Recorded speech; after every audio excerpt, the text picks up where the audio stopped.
26માંથી 26 seat Bharatiya Janata પાર્ટીએ જીતવાનો સંકલ્પ કર્યો છે, પરંતુ કમનસીબે અમારી કોઈ મહેનત ઓછી પડી હશે, મતદાતા ભાઈ બહેનોની અમારા વખતે કોઈ નારાજગી હશે, જાણે અજાણે અમારાથી કોઈ ભૂલ થઈ હશે અને એના કારણે અમે એક સીટ ફક્ત 31,000 મત માટે ગુમાવી છે.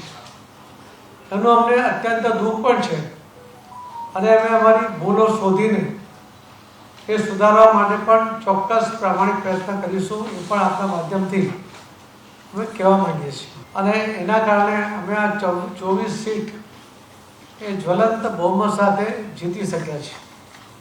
અમારા માટે એક સીટ ગુમાવવાનો અફસોસ પણ છે, સાથે સાથે 25 સીટ જીતવાનો આનંદ પણ છે. અમારી કોઈ પણ રહેલી ક્ષતિને સમજીને એને ચોક્કસપણે દૂર કરવાની ખાતરી સાથે આજે જે જીત મળી છે એના માટે અમે આભાર માની છે.